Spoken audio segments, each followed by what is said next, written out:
Olá pessoal, estamos começando mais uma aula online da nossa EBD, da Igreja Bíblica Semear, e hoje uma aula muito especial, porque temos ao nosso lado o professor Laércio Lira. Seja muito bem-vindo, professor. Obrigado, Samuel. Obrigado, Igor, pelo convite. É uma honra estar com vocês participando aí desse projeto. Professor Igor, boa noite. Temos uma aula excelente hoje, e gostaria que o professor já começasse com oração. Daquela vez a gente orou só no final, né? Exatamente. Bom dia, pessoal. Boa tarde, boa noite, boa madrugada. Eu não sei que horas que você está assistindo esse vídeo, não, mas Deus sabe e sabe do meu coração. Bom, seja bem-vindo, professor Laércio. Bem-vindo, professor Samuel. João Lucas também, que está aqui na parte técnica. Que Deus abençoe essa aula e que tudo corra conforme a vontade dele.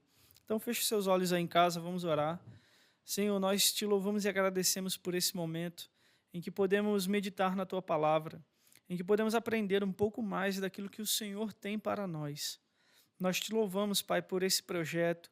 Nós te louvamos pela EBD, te louvamos pela igreja, pelos nossos pastores, os nossos líderes, por cada um que está nos assistindo nesse momento, Pai.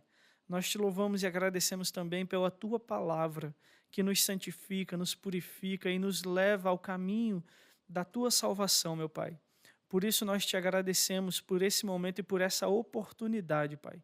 Que o teu nome seja engrandecido, seja exaltado e que o teu santo nome, Pai, o teu santo Espírito, que o Senhor possa estar conosco nesse dia para que nós possamos cada vez mais meditar e viver a tua palavra, Pai.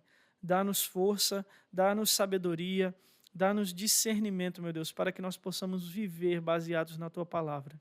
Em nome de Jesus, nós te louvamos e agradecemos. Amém. Amém. Amém. Já começar a explicar um pouco sobre a nossa falha técnica e problemas da nossa live que aconteceria quarta-feira, professor Igor, professor Laércio, mas enfrentamos uma série de dificuldades e, infelizmente, queremos pedir a desculpa ao pessoal por não ter conseguido transmitir essa live de quarta-feira. Mas damos continuidade à nossa aula, temos bastante assunto para falar, né? Na verdade, para comentar. São pontos bem polêmicos, né, professor Laércio? Eu queria que o amado irmão pudesse fazer uma breve introdução já do que a gente vai ver hoje na nossa aula. Amém. Carta de Hebreus, ela é uma carta misteriosa, né? Envolve várias polêmicas, como também a questão do destinatário, do autor de Hebreus, o polêmico capítulo 6, que nós mais para frente iremos trabalhar. É uma carta também que traz um chamado, um convite à maturidade cristã, trazendo sempre como um tema principal a superioridade de Cristo. E para hoje nós separamos como introdução falar um pouco a respeito do autor e as divergências que existem sobre essa questão, o intuito do autor, um pouco do fluxo de pensamento, como ele constrói a argumentação dele na carta aos Hebreus, e trazer algumas aplicações práticas para a nossa vida, que é o que não pode faltar em todo estudo bíblico. Amém. Professor Igor, alguma colocação? Podemos já pegar direto, como diz a... A gente estava, até antes da gente iniciar, eu fiz uma pergunta para a Laércio, que é uma pergunta que eu vi na internet, achei um artigo, assim, é interessante porque, como o Laércio disse, tem algumas suposições, algumas teorias, né, que a gente precisa refletir sobre elas. É bom que estudemos, mas não nos apeguemos tanto a isso, porque eu pelo menos acredito assim, e Laércio vai falar sobre isso também. Existem teorias, mas não confirmações. Então a gente não pode se prender a isso. Mas aí eu quero perguntar, a mesma pergunta que eu fiz no início. Quem é o autor da carta de Hebreus e por que a Maria? Essa colocação. Ele me surpreendeu com essa pergunta, viu, Samuel? Na parte final, não trazendo nenhum descrédito à questão de uma mulher ser capaz de escrever um documento, não é isso. mas o período e o contexto onde é escrito a carta de Hebreus, pelo menos o contexto histórico, seria muito difícil para tal. Hebreus ela tem uma das linguagens, o idioma grego mais sofisticado, e realmente quem era iniciado no ambiente acadêmico para ter uma escrita como essa realmente era um privilégio dos homens naquele período.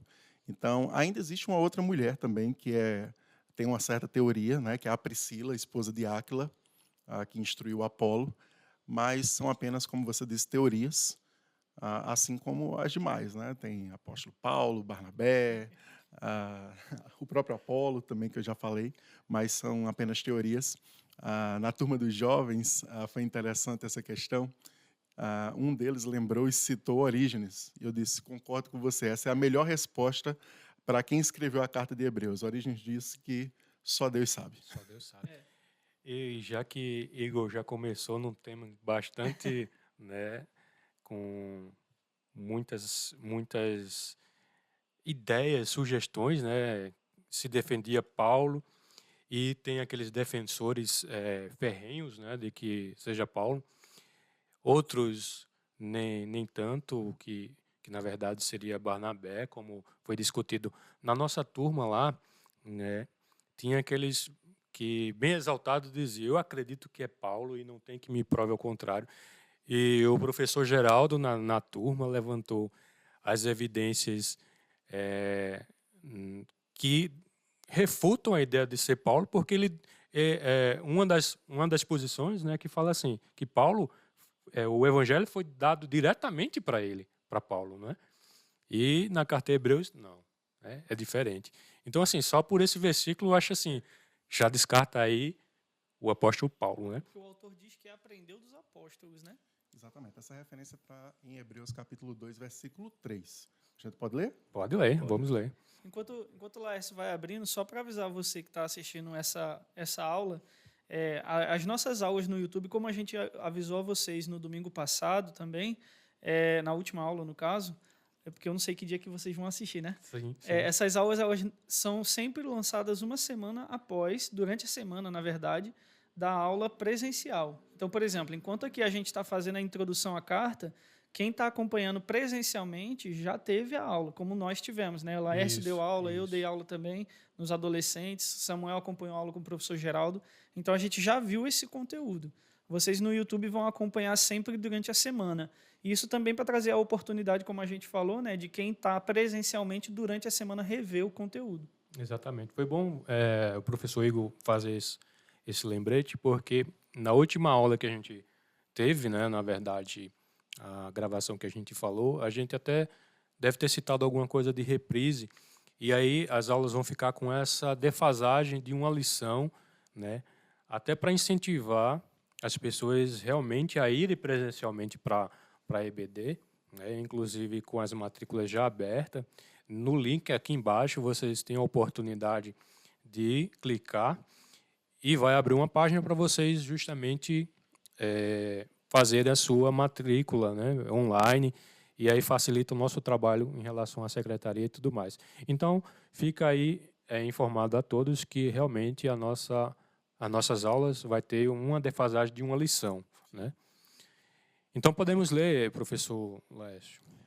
Amém. Enquanto vocês falavam, antes de entrar propriamente no texto, separei 2 textos para que a gente realize uma comparação e possamos, de fato, ver que o próprio escrito não defende a autoria paulina, mas existem outros pontos que são elencados que fez com que Paulo, a partir da história, perdesse força como possível autor da carta aos Hebreus.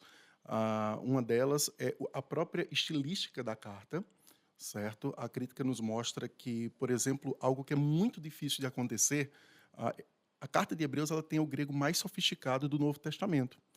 E as palavras que são utilizadas do grego, elas têm pelo menos 400 palavras que Paulo não utilizou em nenhuma outra carta. É muita coisa. É muita coisa. Então, assim, cada pessoa tem aquele vocabulário. E é muito difícil uma utilização de um documento para os demais, né, de fato, ter essa divergência. Então, isso tem sido um argumento também em relação a essa questão. para que Hebreus entrasse no cânon bíblico, foi defendido na tradição que Paulo, por ser apóstolo, escreveu a carta aos Hebreus. Né? Mas, realmente, depois da Reforma Protestante, e com a chegada da crítica também, se percebeu que Paulo não teria muita força para ser, de fato, o autor. Sim. Os textos bíblicos que comprovam dentro do escrito, ele está em Hebreus capítulo 2, versículo 3, e ele diz assim: como escaparemos nós se negligenciarmos tão grande salvação, a qual, tendo sido anunciada inicialmente pelo Senhor, foi-nos depois confirmada pelos que a ouviram. Então, perceba que o autor aos Hebreus, ele se coloca dentro desse grupo que ouviu o Evangelho por aqueles que ouviram inicialmente através do Senhor, ou seja, os próprios apóstolos. Em Gálatas, capítulo 1, versículo 11, o apóstolo Paulo, uma carta que tem menos divergência se realmente foi ele que escreveu, ele diz assim: faço-vos, porém, saber, irmãos, que o evangelho por mim anunciado não é segundo o homem, porque eu não o recebi, nem o aprendi de homem algum, mas mediante revelação de Jesus Cristo. Então, dentro do escrito de Hebreus, essa força paulina, ela realmente perdeu força. Perdeu força. E o interessante também em relação a isso é que hoje, na atualidade, os teólogos talvez seja aquele que menos tem força, seja defender realmente o apóstolo Paulo como autor dessa carta. Inclusive, até uma das coisas que eu li sobre essa questão é a forma como ele se referencia a Timóteo, também em Hebreus 13, que é aqui, Hebreus 13, no versículo 23, ele diz: saibam que o irmão Timóteo foi posto em liberdade. Se ele vier logo, irei vê-los na companhia dele. Ou seja, ele se refere a Timóteo como um irmão. E Paulo sempre se referia a Timóteo como um discípulo amado, como um filho. Ele sempre tinha uma forma muito mais carinhosa de tratar Timóteo do que apenas um irmão. Então, acabam utilizando isso também. E como a gente citou também na última, a forma como eles falam no versículo 24, o autor fala, né? Saúdam todos os seus líderes. A carta aos Hebreus é a única em que o autor utiliza essa palavra como líderes. Uhum. Né? Paulo não cita nenhum pastor, nenhum presbítero como líder. Ele trata como irmãos, como pessoas que estão à frente, mas ele não usa a palavra líderes, né? Não só essa, né? Muitas palavras realmente não condizem muito com o vocabulário de Paulo. E a própria doutrina também. A gente não vê a doutrina do sumo sacerdócio de Cristo nas outras cartas de Paulo. E Paulo ele tem o costume de falar de algumas doutrinas em várias cartas que ele assim escreve. Então, essa seria uma carta única de escrita sobre esse tema. É interessante, a gente sabe que para entender Hebreus, ou por propósito que a carta foi escrita, independente de quem seja, não vai mudar nada, né? Não muda nada a questão do teor da carta, do propósito, o tema da carta, a gente sabe que é bem claro, mas só para a gente fechar de repente esse assunto em relação à autoria de quem seja, porque apesar das muitas teorias que dizem que é Paulo, que é Barnabé, que é Lucas, enfim, né, Apolo e tantos outros, eu até coloquei no roteiro, né, fiz uma provocação aí, a questão, por que o autor então não se identificou? Isso é interessante, mas em Hebreus capítulo 13, versículo 23, ele comenta sobre Timóteo ter sido liberto, e o que a gente percebe é que o autor em si, ele era conhecido dos seus destinatários. Sim. Por mais que nós não saibamos quem escreveu e, de fato, fecharmos para quem escreveu, o autor era bem conhecido pelos seus destinatários.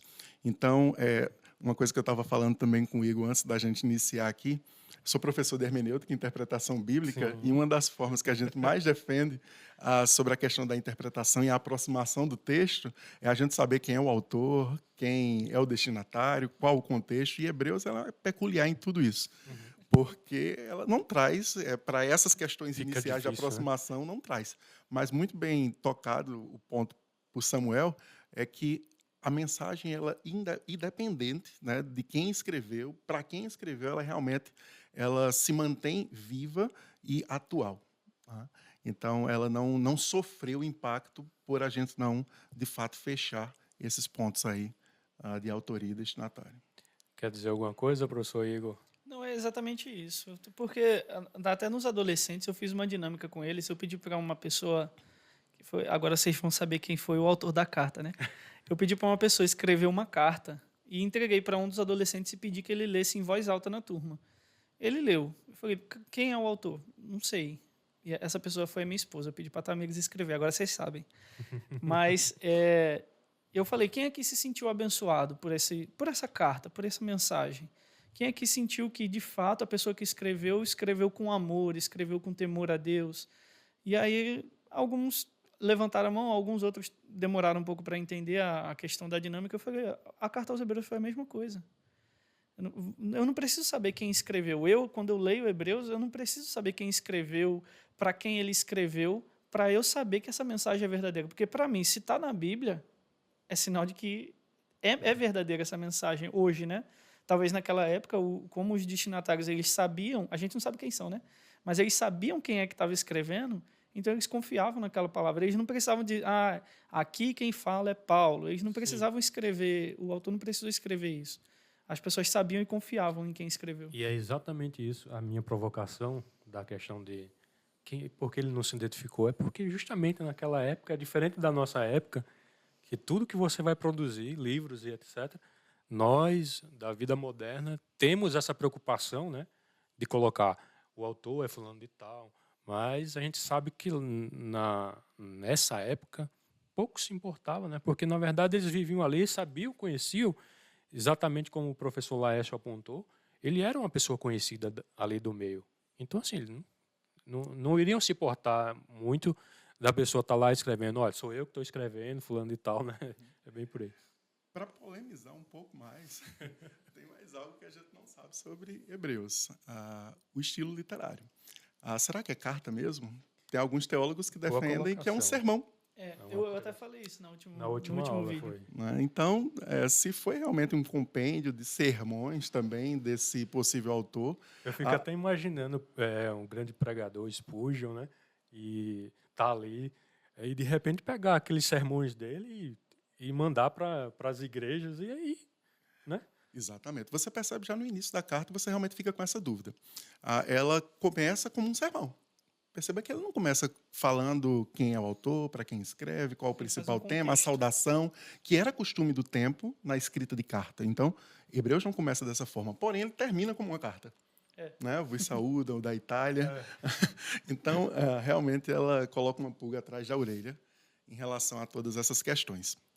Mais um ponto ainda para polemizar, polemizar no bom sentido, né? Só para a gente refletir, é que Hebreus, como é que ele entrou no cânon? Porque existem 3 características para que se faça parte da Bíblia, desses 66 livros que a gente tem hoje. A gente chama de cânon bíblico. Como é que ele entrou no cânon se as 3 características para fazer parte das Escrituras é ser escrita por um apóstolo ou um discípulo de apóstolo, ter ortodoxia, ou seja, ter doutrinas primárias não contradizentes com o resto dos escritos das Escrituras, e ter sido utilizada pela igreja, pela tradição da igreja primitiva, realmente ser um escrito que fosse utilizado por aquelas comunidades iniciais da fé. E os 2 últimos pontos, tudo bem, né? Ela realmente tem uma doutrina maravilhosa, é um dos livros, um dos documentos do Novo Testamento mais profundos em doutrina, que faz essa relação entre o Antigo Testamento e o Novo Testamento. Então, é um documento peculiar de todos os outros do Novo Testamento.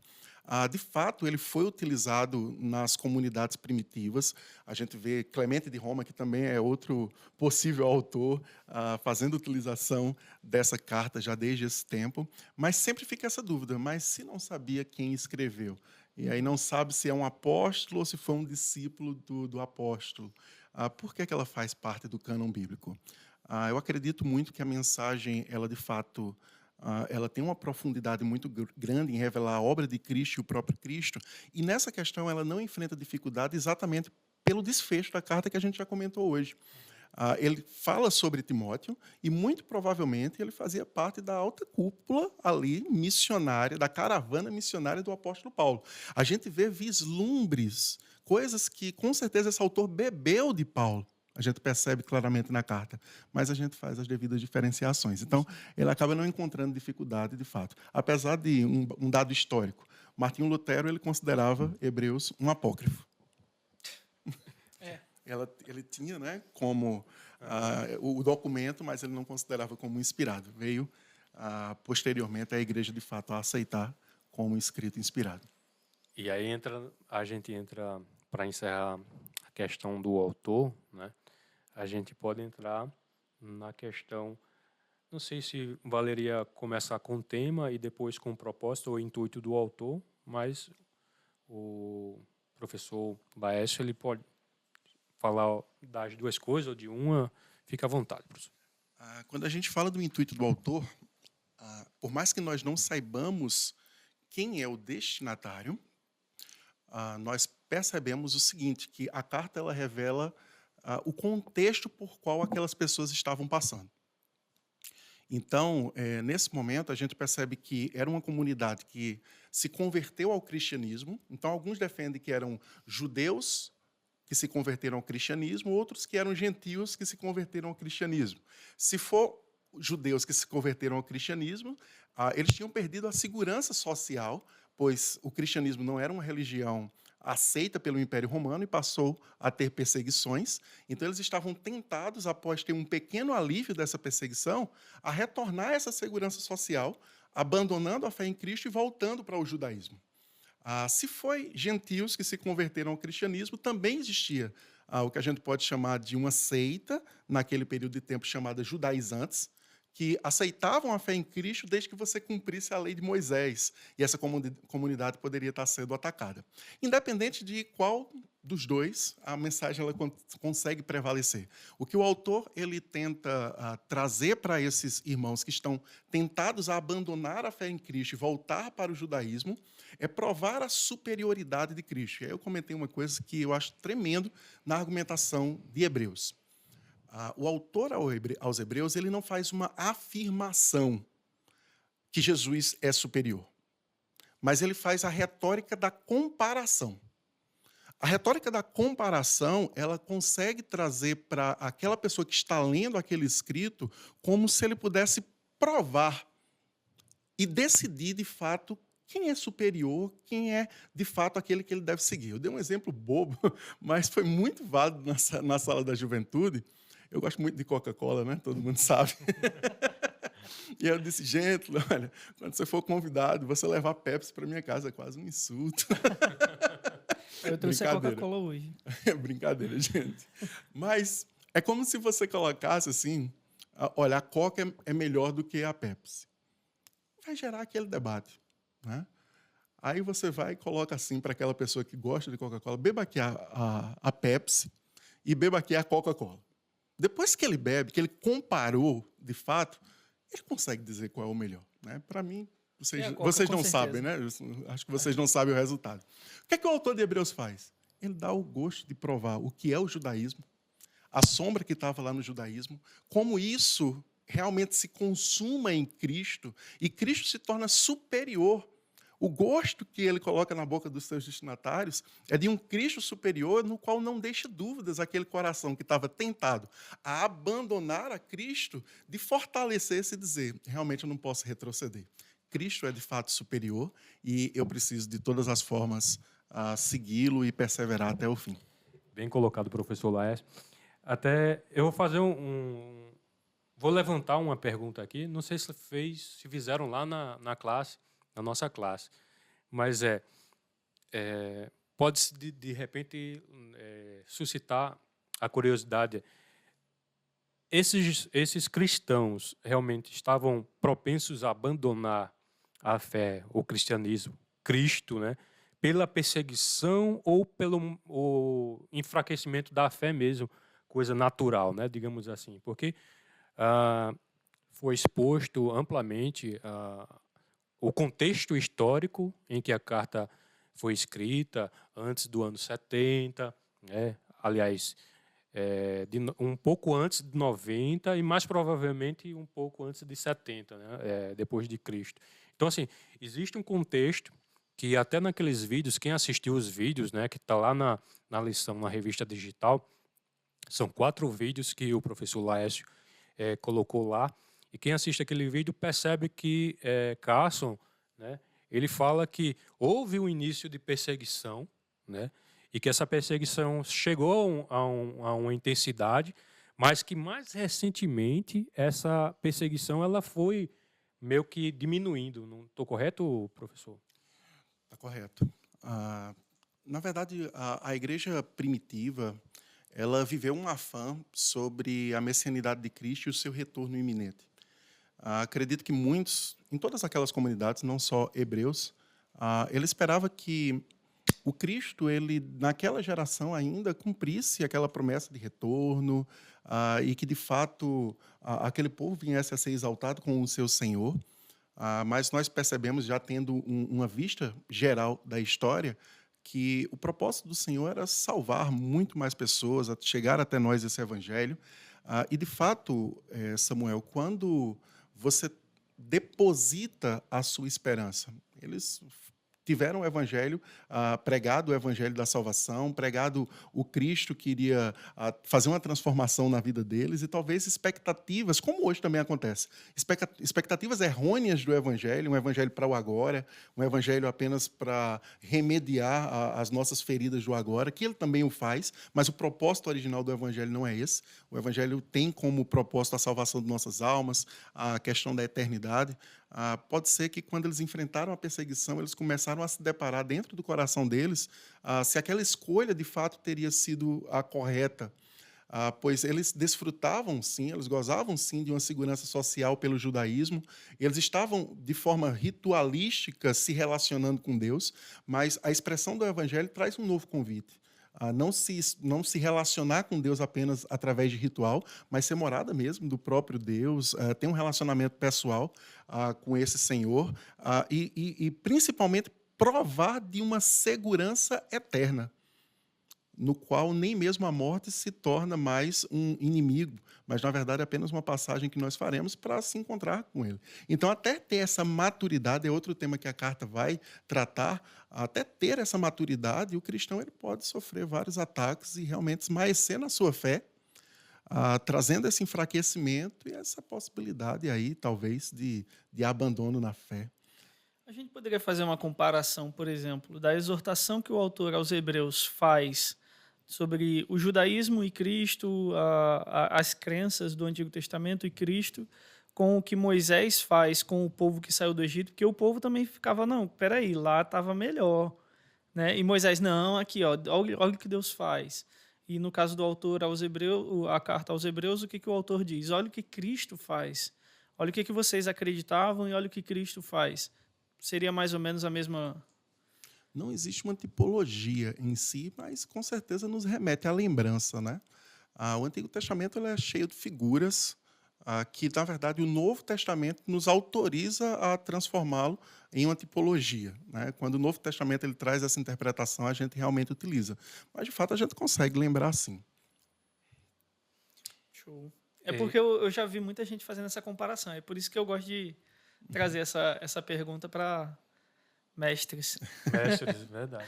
Mas é porque, assim, como o Lars falou, desculpa interromper, ele é professor de hermenêutica, né? Então, ele entende mais sobre essa questão de analogias, interpretação, tipologia do que eu, por exemplo. Feito eu. E interessante, só para fazer uma ponte, né, que eu apresentei aí, essa dificuldade, né, que eles estavam enfrentando, o enfraquecimento na fé e tudo mais, mas se a gente traz para hoje, né, a nossa realidade, muitos, e a gente tem vivido isso, uma vida muito enérgica, muito acelerada, né, em que as pessoas acabam abandonando a Cristo, né, ou escolhendo seguir tradições, ou mesmo eita, não vai sair não, vou ter que cortar. Idealizações. E acaba que abandona literalmente a fé devido a circunstâncias momentâneas, digamos assim, né? Hebreus traz com muita força, novamente, né, reforçando o convite à maturidade cristã. De fato, confiar em rituais, por mais que você invista certo tempo para fornecer esse ritual em adoração ao seu Deus, ele é muito mais cômodo do que ser desafiado a viver um culto perene, um culto que não termina no domingo à noite, um culto que se expande para segunda, terça, quarta, quinta, sexta, sábado e no domingo. É apenas uma expressão comunitária daquilo que você viveu de relacionamento com o Cristo vivo. Então, esse relacionamento é bem diferente. Ele exige, de fato, uma confiança, uma fé muito mais madura. A questão da piedade, de entender que Cristo realmente se faz presente, que todos os nossos medos, as nossas angústias e as nossas dificuldades estão depositadas nesse Cristo, a esperança que Ele realmente vai retornar para buscar a sua igreja, que Ele já cumpriu tudo, né, em relação ao pecado, e que mesmo que o acusador venha nos nossos ouvidos dizer, olha, você pecou, essa história de Deus não é para você, pode se afastar, aquela confiança na doutrina verdadeira de Cristo, a doutrina mais profunda do Senhor, sabe que Ele executou um sacrifício que, por mais que nós pequemos, a gente tem um advogado fiel, aquele que realmente fez tudo para que o pecado de ontem, de hoje, de amanhã fosse depositado sobre ele, fosse imputado sobre ele, e hoje a gente pudesse gozar da justificação. Então, quando a gente começa a entender esses temas e fomentar na nossa mente, com certeza não é para debates na internet, é para fomentar um relacionamento mais profundo com ele. É você entender que o que é ser salvo em Cristo? Né? É ter essa plena confiança. É por isso que a Bíblia fala de alguns paradoxos que às vezes nos deixa assustado. A paz que excede todo entendimento. Como assim paz que excede todo entendimento? É aquela paz que você consegue ter mesmo quando o mundo está em caos. Por quê? Porque o seu coração é maduro o suficiente para confiar, né, pela fé, mesmo os olhos não conseguindo ver circunstâncias favoráveis. Por isso que o autor mesmo diz, né, no capítulo 11, a fé é a certeza daquilo que não se pode ver, né? E eu acredito que é bem isso mesmo, porque eu não vejo Jesus fisicamente, mas eu consigo ver a glória dele resplandecendo nos meus irmãos, na igreja, nas coisas que acontecem na minha vida, as bênçãos, as provas também, porque mesmo quando a gente está passando por alguma situação que a gente pode desanimar, a gente vê o que Cristo faz por nós, né? O aprendizado que nós temos com as dificuldades, o que Cristo faz. Olha, tá vendo que você está passando por isso? Confia em mim, eu estou aqui ainda. E é fantástico a gente perceber isso, né? Ver, até no próprio capítulo 11 mesmo, ver sobre os heróis da fé, né? Que ele vai mostrando o que eles passaram e que eles não desistiram da fé, que eles não deixaram de ter fé, mas não porque eles eram os caras, mas pelo Deus que habitava dentro deles, né? Isso é fantástico.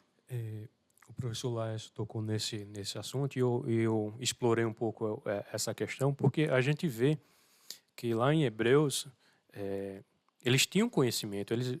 O próprio autor ele comenta esse assunto, né? Ele diz assim, que vocês já deveriam ser mestres, né?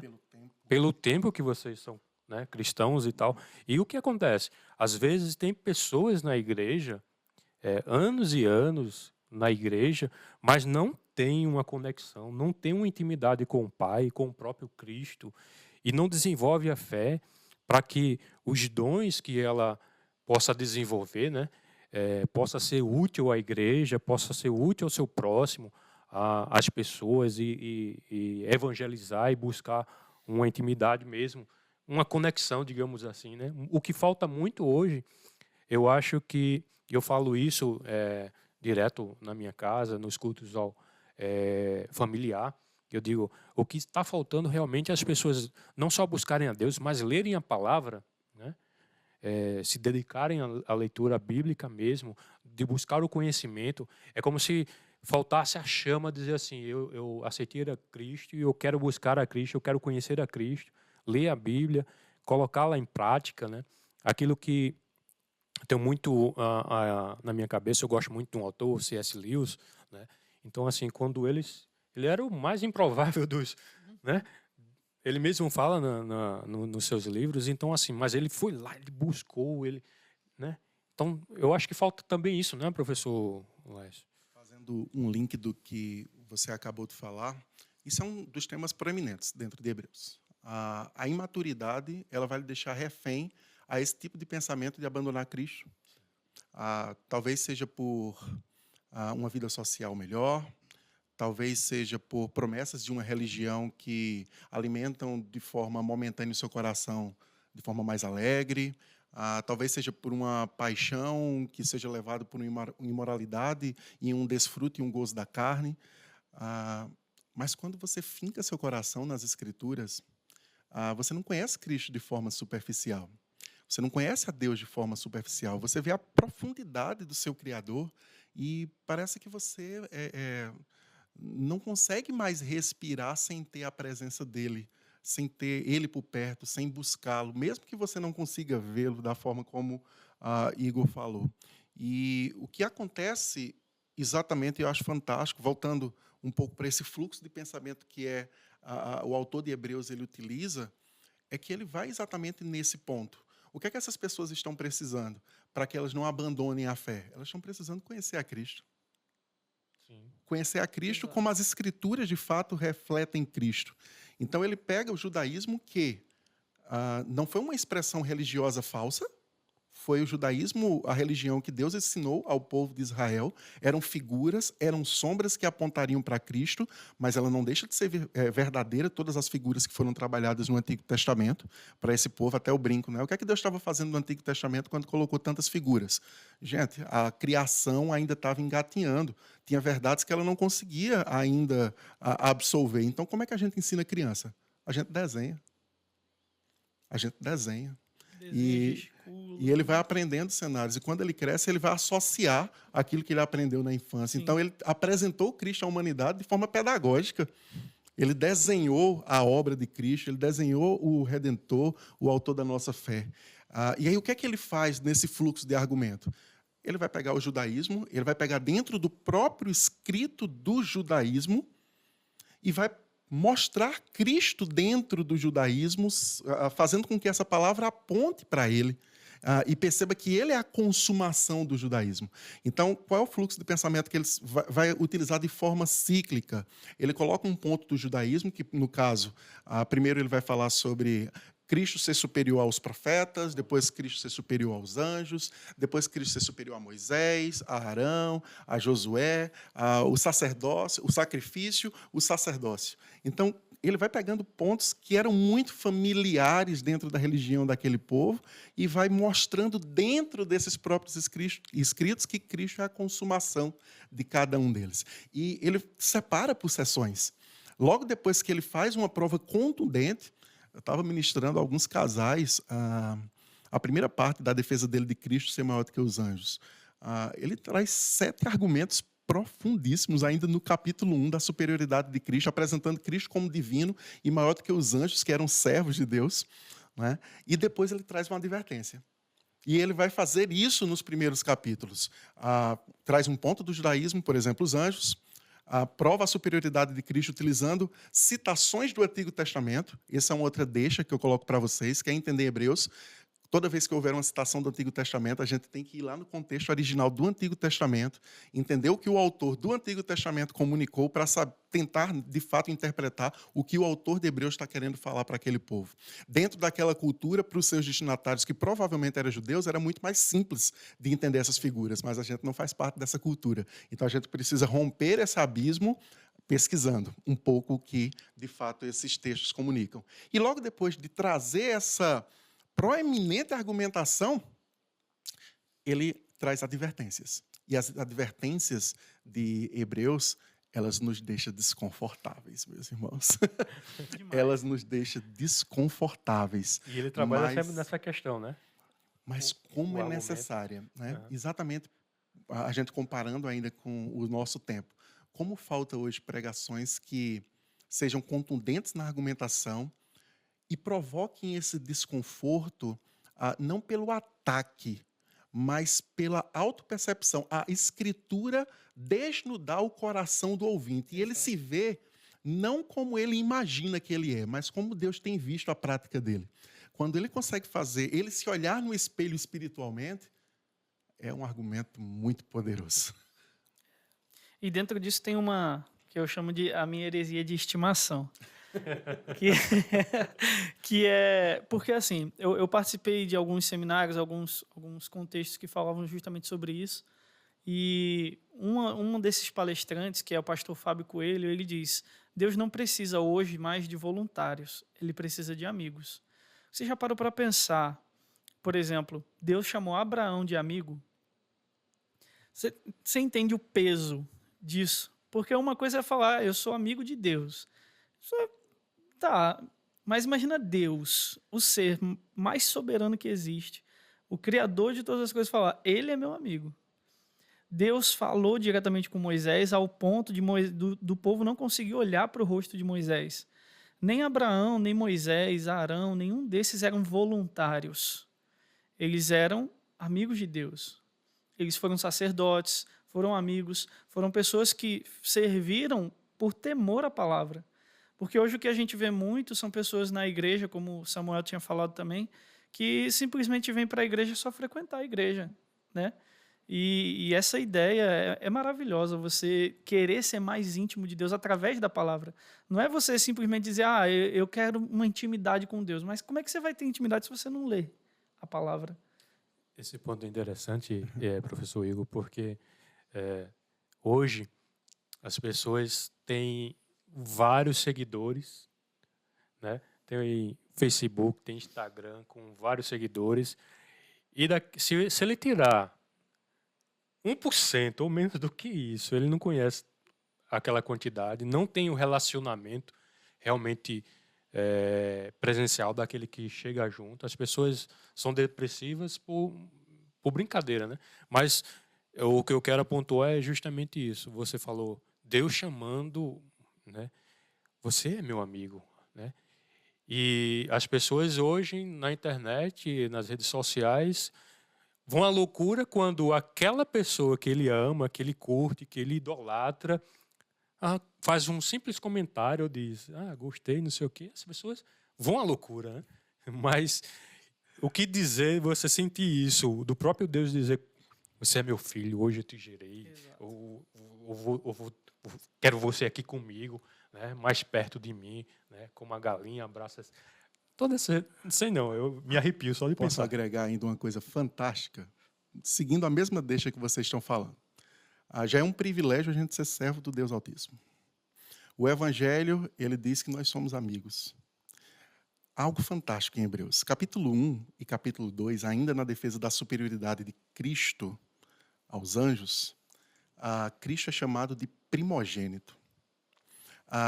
Eu não vou entrar em maiores detalhes, porque os meus amigos professores vão tratar desse tema, mas o que é que o autor de Hebreus está falando que tem muito a ver com o que vocês estão falando? Em Hebreus, Cristo é apresentado como aquele que veio à Terra. Lembra de João capítulo 3, versículo 16? Deus amou o mundo de tal maneira que deu seu Filho unigênito. Ele veio à Terra como unigênito. Mas a partir do momento em que ele ressuscita, vários ressuscitam como ele, ele agora se torna o primogênito de muitos. Então, Cristo agora, ele nos elevou a um outro nível. A gente não é apenas servo, isso não é para alimentar a soberba no nosso coração, de fato, é para fazer mais humildes, mas a gente já teve o privilégio de se conhecer como servo, a gente viu no Evangelho voltando a ter amizade com Deus, e através de Cristo a gente se torna irmãos, porque o próprio autor diz que ele nos considera irmãos, e filhos do Deus Altíssimo. Então, Hebreus, ele é fantástico. Ele é fantástico como ele traz essa concepção de quem você é de fato para Deus. E repito, para que não seja aproveitado essa fala por algumas teologias malucas, isso deve provocar no nosso coração um constrangimento. Eu acredito que essa palavra é Paulo que utiliza bastante, né? O constrangimento que o amor de Cristo causa em nós, e o sentido dessa palavra nas Escrituras é apenas de ser cercado por todos os lados, constrangimento.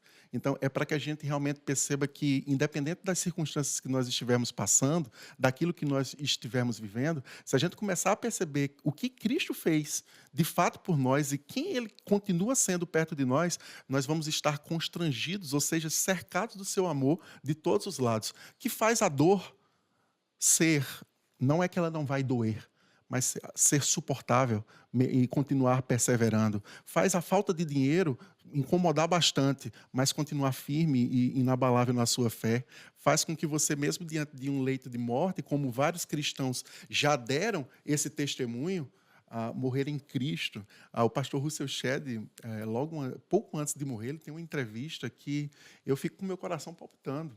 Ele começa a entrevista dizendo, ele estava com câncer, e ele fala, essa doença muito tem me ensinado. Cristo é a certeza inabalável que Ele está nos cercando e nós estamos seguros nos braços dele. Tem uma citação que eu gosto de citar também, citação que eu gosto de citar, né? Tem uma frase que eu gosto de citar muito, está no O Livro dos Mártires, de John Fox, que, se não me falha a memória, é Filipe, que quando vai morrer, ele vai morrer crucificado, e quando ele está se aproximando da cruz, ele olha para os soldados e ele diz, ó cruz tão temida, antes eu te via com medo, mas agora eu te vejo com esperança. Ou seja, ele viu a cruz em que ele seria crucificado e ele tinha medo da morte por causa disso. Mas no momento em que ele se entregou à morte pelo que Cristo fez, ele viu que a cruz não era mais um local onde ele sofreria e seria abandonado, mas um local em que ele sofreria fisicamente, mas espiritualmente ele estaria ao lado daquele que salvou a vida dele. Então é fantástico a gente perceber isso. Bem, os irmãos que estão assistindo a gente podem estar se questionando, mas realmente amei o novo formato da classe online, né? E a pegada vai ser essa, né? De uma conversa livre, espontânea. A gente tenta seguir, logicamente, o roteiro da lição, mas a gente busca justamente trazer uma análise, uma conversa, buscando, sei lá, de repente essa questão da aplicação, de trazer um pouco, fugir um pouco essa ideia da classe professor-aluno, né? Assim, de ditar as coisas e tal, mas sentir um pouco mais essa liberdade de opinar e de dizer, ou seja, uma conversa bem aberta mesmo. E os irmãos têm a oportunidade também de comentar, deixar os seus comentários aqui embaixo do vídeo e dizer suas colocações, dizer o que essa lição ela pode te trazer, né, de aprendizado, de mudança de perspectiva de vida e de intimidade com Deus, porque, como o professor Laércio mesmo apontou, a Hebreus ele traz os argumentos e traz essa advertência, esse chamado. O que vocês estão fazendo ou que estão deixando de fazer, na verdade, né, para não estar buscando a Deus ou não estar buscando realmente essa intimidade com Deus. Eu acho isso muito pontual. Exato. E só para pontuar também para você que está nos assistindo, sobre os comentários, meu sonho era falar, deixa o seu like, comenta, mas deixa o seu comentário mesmo sobre o que Deus já fez por você, o que Cristo representa para você, mas deixa as suas dúvidas também. Porque o nosso intuito aqui é gravar uma série de aulas e, por exemplo, a gente está fazendo hoje a introdução da carta aos Hebreus, mas a gente vai ter umas lições que vão falar do capítulo 1 de Hebreus. E aí, quando nós formos, vocês vão colocando as dúvidas de vocês no decorrer das aulas, quando nós formos iniciar o capítulo 2, a gente, ao invés de iniciar já direto no capítulo 2, a gente vai ver os questionamentos de vocês, as dúvidas que vocês colocarem nos comentários de todos os vídeos, desde esse vídeo até a lição 3, se não me falha a memória, ou a lição 4, que termina o capítulo 1, e a gente vai tirar todas as dúvidas como se fosse um resumo do capítulo 1 para inserirmos o capítulo 2. Por isso que é importante você participar com o seu comentário, com a sua pergunta, porque aqui nessa conversa, né, a gente faz umas perguntas uns aos outros, a gente interage, mas a gente quer saber também como está a dúvida de vocês, né? Sim, com certeza. E essa é a ideia da gente trazer um pouco a quebra desse paradigma da pessoa ficar meio intimidada, né? De repente levantar uma pergunta, às vezes é tímido ou não quer fazer porque não sabe como é que vai ser a opinião da outra pessoa. Mas é importante que vocês participem e deixem os seus comentários buscando um esclarecimento posterior, mesmo que seja posterior, mas a gente tem todo um corpo de professores que vai estar podendo justamente ajudar no esclarecimento das questões e pontuar aquilo que é relevante e que vai fazer a vida mudar realmente, né? A gente vai mudar literalmente a questão do roteiro, até porque a gente está bem adiantado e a gente vai chegar na conclusão. E aí o professor Laércio fecha a conclusão do nosso roteiro e aí a gente parte para essa questão do refletir. As perguntas são bastante pertinentes, né? E aí eu gostaria de dar o destaque, né? Porque realmente, se você perceber nas outras lições, a gente não trazia, né, algumas coisas extras, né? E a partir da primeira lição já teve essa questão, essa novidade dos livros dentro dos links, dos vídeos dentro da lição. E o professor Laércio, ele teve esse cuidado de colocar a verdade prática, né, e a aplicação pessoal. E aí são dois pontos importantes, porque além do refletir, que são perguntas internas que a pessoa vai tentar de repente responder isso, né, mas trazer um pouco para a pessoa mesmo, dizer assim, chamamento para o despertamento, né? Eu queria que o professor fizesse a conclusão e apontasse essas duas questões, da verdade prática e a aplicação pessoal. Gostaria de trazer como verdade prática, talvez algo que esteja também palpitando no meu coração, talvez não esteja alinhado em si com o que está na primeira lição, seria aí um adendo que gostaria de fazer. Hebreus, ela tem falado comigo já há algum tempo. Eu tive a oportunidade, no ano passado, quando ainda nem a escola dominical tinha decidido que seria Hebreus, de ministrar no seminário onde eu dou aula, análise aos Hebreus. Então, o professor ele se prepara anteriormente, né? Então, já lia desde o início do ano passado Hebreus, me preparei através de aulas, ministrei a disciplina, aí a EBD decidiu também trazer Hebreus. Maravilha, vamos continuar em Hebreus, que Deus está querendo falar sobre isso. E um pequeno texto do capítulo 2 traz, pelo menos para mim, uma das verdades práticas mais incisivas dessa epístola, carta, sermão, não sei. Ele diz assim: por esta razão, importa que nos apeguemos com mais firmeza às verdades ouvidas, para que delas jamais nos desviemos. Um ponto importante desse versículo é essa palavra apeguemos. O sentido dela no grego é um navio que em certo momento está à deriva e ele é arrastado para o cais e preso às suas âncoras no cais, e naquele local, por mais que o mar esteja revolto, ele está seguro, porque ele está atracado. E o que o autor de Hebreus faz com muita maestria é um convite a esses corações que estão atribulados, perseguidos, talvez aqui ainda não tinha chegado provavelmente o martírio, meus irmãos, mas todo tipo de sofrimento dentro daquela sociedade, talvez pessoas que perderam o seu local para morar porque tiveram que fugir do local, tiveram assédios dentro ali da sua comunidade. Esse povo sofreu uma perseguição severa e estava num momento de alívio. E o mar está revolto para o coração deles. As dúvidas dentro desse mar revolto, com certeza elas aparecem.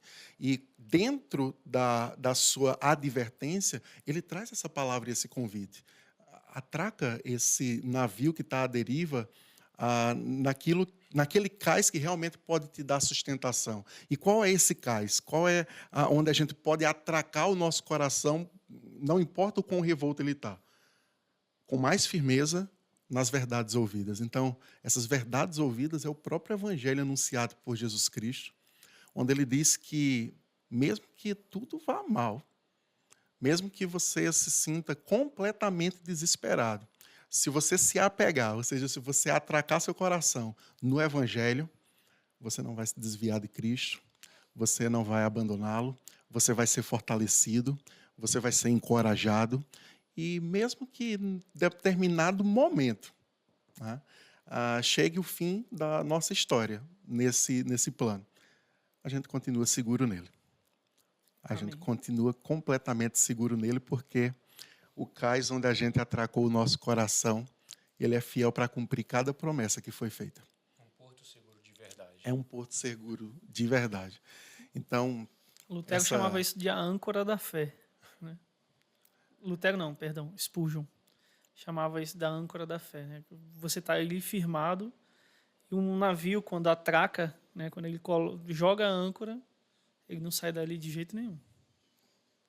exatamente. Então, essa realmente é a verdade prática que vai passar por todos os capítulos. Em cada advertência, acredito que a gente precisa lembrar que existe sim um mundo, um sistema mundano que vai trazer vários convites a nós nos desviarmos, abandonarmos a Cristo, esquecermos essa ideia, é a chamada apostasia, que vai ser tratado também nesse documento. Mas se nós crermos que, se nós nos apegarmos nesse porto seguro, como Samuel falou, a gente vai continuar firme nele. Amém. Amém. E verdade prática não, foi aplicação pessoal. Aplicação pessoal. Então é isso, amados. Eu fico muito feliz por mais uma vez estar nessa aula.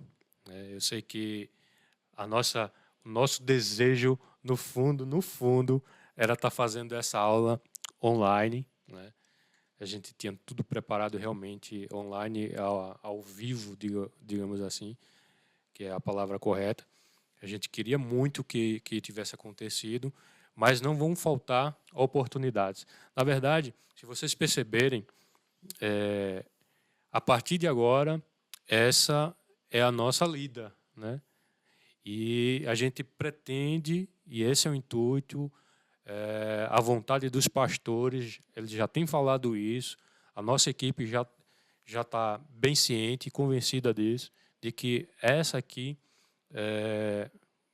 vai ser para melhorar a cada dia, e os percalços acontecem, as dificuldades acontecem, mas são os testes iniciais, né? Porque a gente está fazendo os testes, né, professor Igor? Exato, a gente ainda está adquirindo equipamentos, conhecimento, que é o principal, né? E a gente também está vendo como as coisas funcionam de fato, né? Porque por mais que a gente tenha um conhecimento aqui e outro ali, sempre tem alguma coisa que precisa melhorar, né? Com certeza.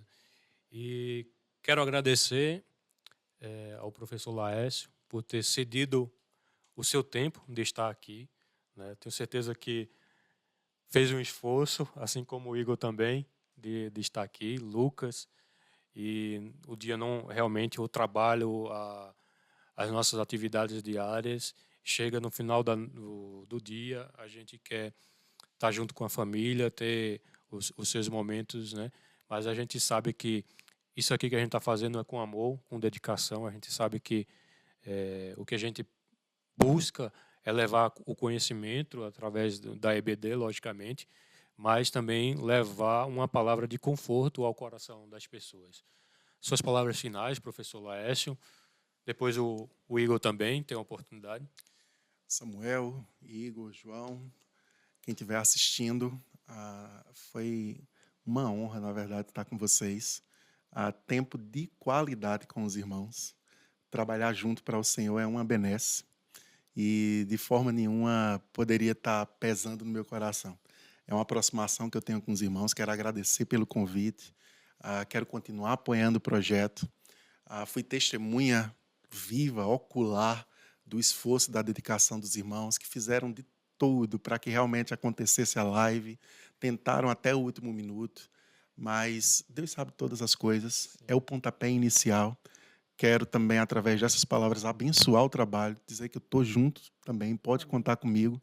Abençoar os demais professores que também vão sentar nessa cadeira, vão contribuir, vão trazer aquilo que está sendo falado pelo Espírito Santo ao seu coração. E falar para a igreja, em modo geral, para todos que nos assistem, continuem acreditando nesse projeto, continuem participando desse projeto, sendo alimentados, mas também despertem um desejo de nos conhecer mais próximo, né? Se assim o puderem, nos visitarem, estarem conosco, para crescermos juntos, porque essa é a tônica da igreja. Meu irmão Igor, meu irmão Samuel tem dons, eu tenho dons, e nesse compartilhar nós crescemos em unidade. Somos Que Deus um corpo, possa, né? somos um corpo, que Deus possa abençoar todos vocês e esse projeto, em nome de Jesus. Igor, alguma colocação? Vou só agradecer também a você que está em casa, professor Laércio, Samuel, João Lucas, a todo mundo que tem orado também por nós, né? Não só por esse projeto especificamente da EBD Virtual, mas por todos que têm orado por todos os professores da EBD, pelos pastores, pela igreja, porque Jesus não disse que seria fácil, né? Mas a graça dele faz ser fácil. Porque eu tenho certeza que se a gente tentasse fazer qualquer coisa disso aqui sem a graça de Deus, seria muito pior. Então eu tenho certeza que por mais difícil que pareça, para ele ainda é fácil. Para a gente pode parecer difícil, mas para ele não. Então, que nós estejamos firmes, né, nessa Amém. palavra. E eu quero encerrar lançando o convite para todos vocês, né? Venham, participem. A gente está fazendo a EBD virtual. Eu chamava de online, Igor. Mas depois que você falou virtual, agora eu vou usar. Mas pode ser também online. Não deixa de ser, na verdade, né? Então, mais chamar vocês, a aula online é bacana, é cômoda, né, professor Laércio? É cômoda, mas a lição fala, né, de você buscar, né, de você trazer o cristianismo para si. Então, assim, venha para a igreja, as matrículas estão abertas, né, e vocês podem e devem estar presencialmente unidos no corpo, né? Eu achei tão bacana, tão lindo. Domingo passado, você chegar na abertura da escola dominical e ver aquela quantidade de irmãos, né? Poder cumprimentar os Cumprimentar, irmãos. abraçar, trocar umas ideias, rir junto, né? Abraçar mesmo e dizer... Cara, eu fiquei muito feliz. E o café maravilhoso que teve também. Online não tem como. Online não tem como. Online não dá, né? Então a gente convida isso. Talvez o próximo café demore a acontecer, mas tem água. E tem Coca-Cola. E tem muita comunhão. Tem Coca-Cola também. Se você pagar, pra gente tem. Então é isso. Eu quero agradecer e, nesse instante, pedir para o irmão Laércio fazer essa oração final. Amém. Santo Deus, muito obrigado, Senhor. Muito obrigado pela tua presença em nosso meio. Por essa presença que invade nosso coração e faz esvair as nossas dúvidas, faz trazer para a nossa mente, para o nosso ser, a certeza de que nós pertencemos a Ti, que Tu nos compraste com precioso sangue, com perfeito sacrifício. Ó Senhor, através do Teu Espírito Santo, ilumina as nossas mentes, nos faz, de fato, o corpo, Teu corpo sobre a terra, e que a gente possa resplandecer a Tua luz de tal forma que muitos outros venham a Te conhecer e a render seus corações ao Senhor. Eu te peço pelos meus irmãos, te peço por essa igreja, te peço pelos pastores, nossos líderes, Senhor, que estejamos todos em unidades, imbuídos em um só pensamento, glorificar o Teu santo nome e fazer o Teu reino conhecido, glorificado e bendito sobre toda a sociedade, Senhor. Por esse país, por essa cidade, por esse estado, onde quer que coloquemos a planta dos nossos pés, que todos saibam que nós somos cristãos e temos em nosso coração o desejo de pregar o Teu Evangelho com ousadia e intrepidez, porque Tu entraste, Senhor, e fizeste-nos entrar também no Santo dos Santos, e hoje temos plena comunhão com o nosso Criador, com o nosso Senhor, com o nosso Pai. Muito obrigado, Senhor, no nome santo de Jesus. Amém. Amém. Fiquemos no exato momento, eu vou fazer o último convite. Próxima semana tem mais gravação, tem mais aula. Quem sabe um outro professor, não é, Igor? Sim. Então é isso. Quer falar? Não, a gente está vendo alguns professores aí também, né, para somar com a gente, né? Porque eu acho que fica mais dinâmico assim, trazendo outros professores com outros pontos de vista também. Sim. É interessante. Então é isso, pessoal. Até a próxima. Bye, bye. Graça e paz.